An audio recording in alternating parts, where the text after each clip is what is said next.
Welcome to the Digital Marketing News. I'm Tiffani Allen. I'm Joshua Nite, and this is Santa Troll. You can't always see him, but he's always watching. I really wish we would have left him in 2017. No way, Santa Troll is forever and eternal. That's fair. It's true. I'm actually looking to develop a Snapchat filter that just has him pop up occasionally just to check and see if you're being good. I don't know. Elf on the Shelf has nothing on Santa Troll, I'm just saying. Deeply unsettled.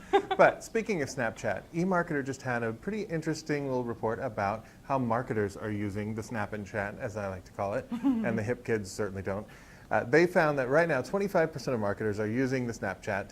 They are forecasting a slight increase in that this coming year, up to about 28%. Of course, you have to keep in mind, though, Instagram, 86% of marketers say they're using it, 69% say they're using Facebook. So Snapchat is still kind of developing. I think that is probably due to there are some more flexible offerings on Instagram and Facebook. You can run campaigns versus just these single ads on Snapchat. But I think they're continuing to evolve their platform. I'm sort of beginning to understand their platform. If you have more of a Gen Z young millennial audience, it's worth checking out. Yeah, definitely. So in other news, Josh. I love other news. I did too.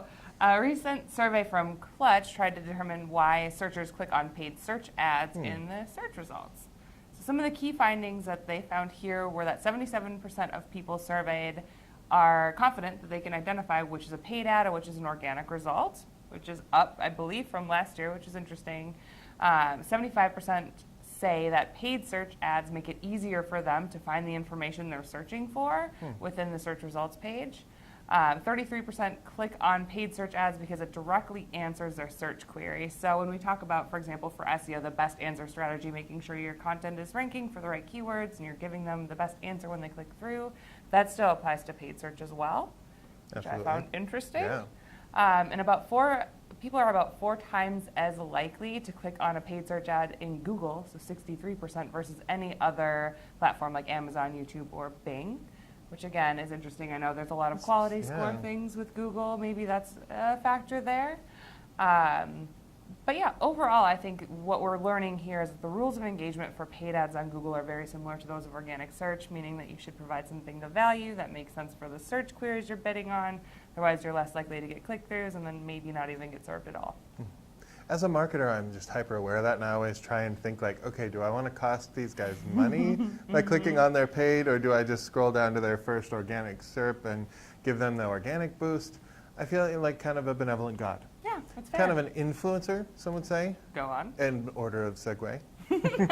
Beautiful. So speaking of Instagram, as we were earlier, they are now testing something called a creator account for their influencers. Cool. So as we know, influencer on Instagram is a huge business. So huge, in fact, that we discovered also this week, some people are faking sponsored posts.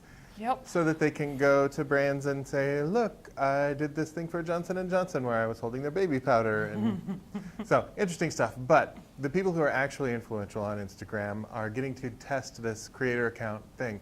So this has some extra tools to help them manage their community. That includes like the ability to rank the order of pending requests to see what things they need to answer first, making it easier for them to answer messages and group it in bulk. But also giving them more in-depth tools for analytics. Great. So that's interesting because that's coming straight from the brands that they're influencing for. Right. They want to be able to prove it. And it turns out if you're an influencer, you're actually a marketer. What? Yeah. That's exciting. So this is cool. It's cool to think that brands might be able to get their hands on some of this. At the very least, it means Instagram is going to be a little more effective for marketing. Absolutely. Some more marketing news. I love marketing news. World's best segue. So does Santa Troll. He does. No. Recent research from InMobi dug into what effect programmatic advertising has on campaigns. So they looked at the first half of 2018 versus the first half of 2017 and found some really interesting stuff. So they found that the total amount of money spent programmatically rose 308% worldwide year over year, which is interesting. Overall, the share of mobile advertising spend in North America conducted programmatically rose from 55% to 72%. Wow. Okay. Yeah. In the U.S., the share of mobile advertising spend conducted programmatically rose from 52% to 70%, and the total programmatic spending grew by 444% year over year. That is a lot of percentage. I have stats all day for you guys. I really try to give 444% as a usual general rule. That's true. That's all the percents I typically have in one day. A lot of that went toward video as well, which is another thing we're seeing in terms of just organic trends, paid trends. Approximately 1/3 of all the money spent programmatically went toward video. So that's something to think about as you're doing your advertising strategy or content strategy for the next year. Video is, again, as I always say, a big thing we should be thinking about. Most definitely. Hey, speaking of the next year, Yeah. I thought we could take a minute to go over some of our social media marketing trends that we identified for B2B. I would be delighted. This is coming from one of our posts by the amazing and talented Caitlin Burgess. You can find the whole post on TopRank blog. She did B2B social media marketing trends, and I just want to hit them real quick. Let's do it. Kind of lightning round. Yeah. Trend number 1, trust is key. There have been a lot of privacy and data breach concerns. Marketers are going to need to create trust, be authentic, and prove value. Yeah, and number 2, storytelling is stories telling. Stories telling. What? Story spelling. So Facebook, Instagram, and Snapchat all have stories already. YouTube and LinkedIn are working on them, as well as off the cuff, in the moment, not preserved by posterity kind of content formats. Yep, stories are going to be huge. Video, but video is evolving with community and interactivity. So it's still huge. Algorithms on all the major platforms are pushing video content, but they're adding an element of interaction. So Facebook Watch and Twitch have this model that's all about people watching together and chatting with each other and with the content creators. So keep an eye on that one. Yeah. Number 4, influencer marketing evolves. Ooh. Who knew? Like a Pokemon. Right. So it's not about follower counts and reach, it's about relevance. With a specific audience, genuinely attractive and enthusiastic people who want to talk about the things your brand wants to talk about, that are experts in their fields. Maybe their followings aren't as big, but that's a big one for us in the upcoming year. Oh, sure. It's not always about Taylor Swift. That's right. Just most of the time. It could be.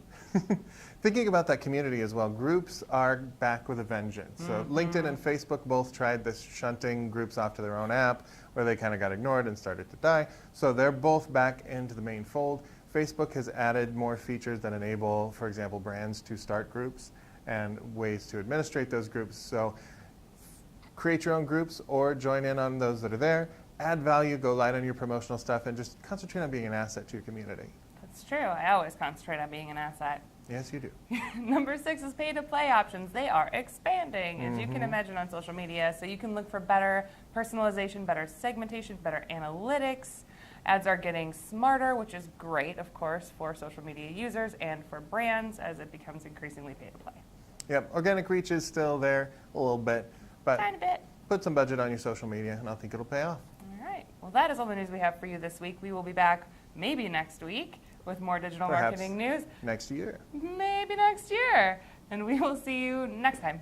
All right, happy holidays, and you can follow us on Twitter at TopRank. You can find me at Nitewrites, N-I-T-E-W-R-I-T-E-S, or her at Tiffani_Allen, or Santa Troll in your darkest dreams. Thanks for tuning in. Happy holidays, and good night. Bye.